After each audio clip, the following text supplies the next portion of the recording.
जय हिंद दोस्तों। आज मैं आप लोगों के सामने कक्षा 11वीं के सिलेबस और टर्म 1 के एग्ज़ाम पैटर्न को लेकर हाजिर हूं। तो मैं उम्मीद करता हूं कि आप इस पूरी वीडियो को ध्यान से सुनेंगे।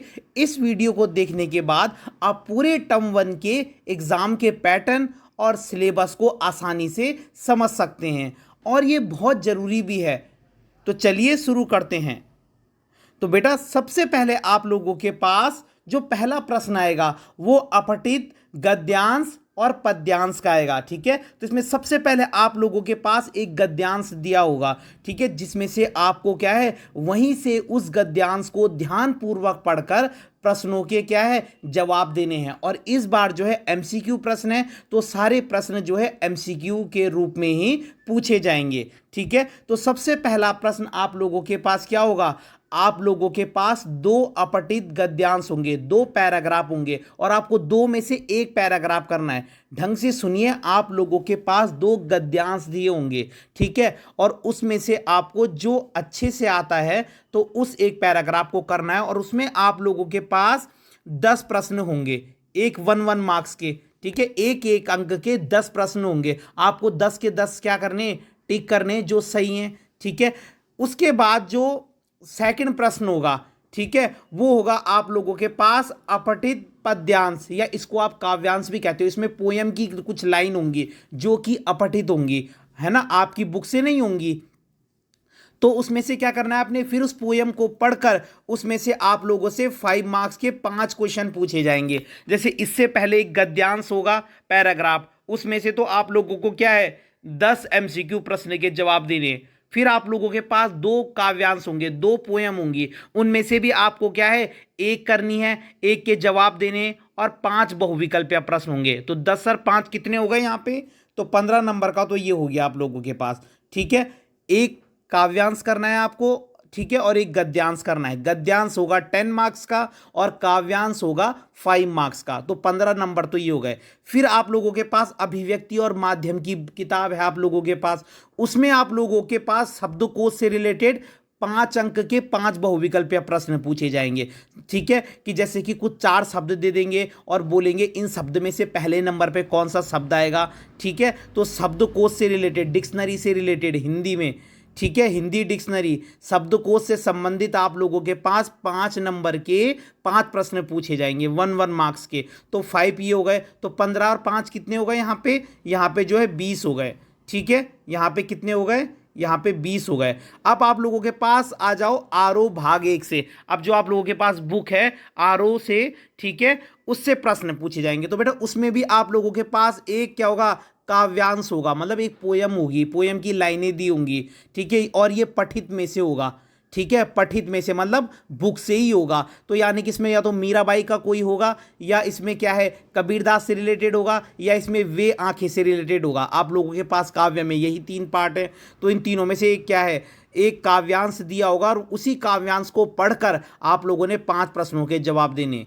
ठीक है, उसके बाद है आप लोगों के पास गद्यांश ऐसी। फिर आप लोगों के पास जो आप लोगों के टर्म 1 में जो पार्ट हैं, नमक का दर होगा, ठीक है, मियां नसीरुद्दीन और गलता लोहा, इन 3 पार्ट में से आप लोगों के पास एक क्या होगा गद्यांश होगा और आपको उसको पढ़कर ही 5 प्रश्नों के जवाब देने। तो 5 मार्क्स का ये भी हो गया। और उसके बाद क्या है, ये जो सारे पार्ट हैं इनमें से आप लोगों के पास 5 ऑब्जेक्टिव और पूछे जाएंगे, लेकिन इसमें ना आप लोगों के पास कोई गद्यांश होगा ना काव्यांश होगा। ये सारे पाठों से रिलेटेड जो है गद्यांश और काव्यांश, यानी कि गद्य और पद्य के 3 पार्ट जो आप लोगों के पास गद्य में हैं और 3 पार्ट जो आप लोगों के पास काव्य में, इन 6 पार्टों में से क्या है आप लोगों से क्या है प्रश्न पूछे जाएंगे। ठीक है, और वो 5 होंगे टोटल। तो यहाँ पे 15 नंबर का ये आपका आरोह की किताब से आएगा। तो कितना हो गया 15, 15 और 5 20, और यहाँ पे 15 क्या हो गए, ठीक है, तो यहाँ पे कितने नंबर का हो गया 35।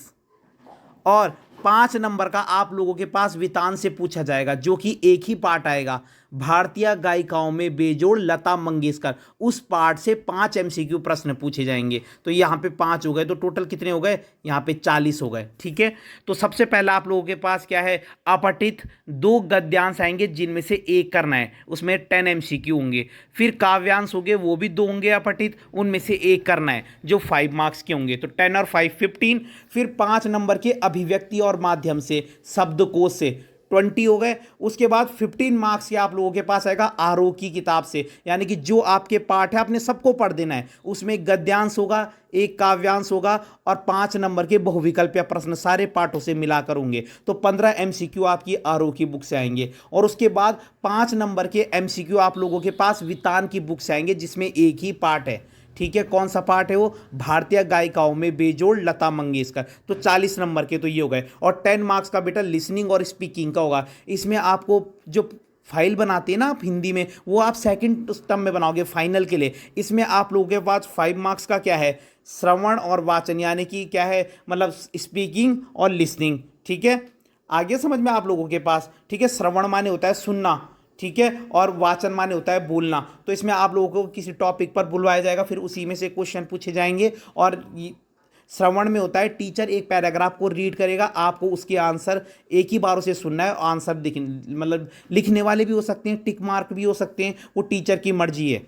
ठीक है, तो 5 मार्क्स का स्पीकिंग होगा जिसमें आपको किसी टॉपिक पर बोलना होता है, और 5 मार्क्स का लिसनिंग होगा जिसमें क्या है, टीचर एक पैराग्राफ रीड करेगा, आप लोगों के पास या तो क्या है क्वेश्चन होंगे, आपको टिक करने हैं या आंसर लिखने, जो भी होगा। तो 10 मार्क्स का ये भी हो गया स्पीकिंग और लिसनिंग का। तो आप लोगों का 40 नंबर का पेपर होगा, 10 मार्क्स का स्पीकिंग और लिसनिंग होगा।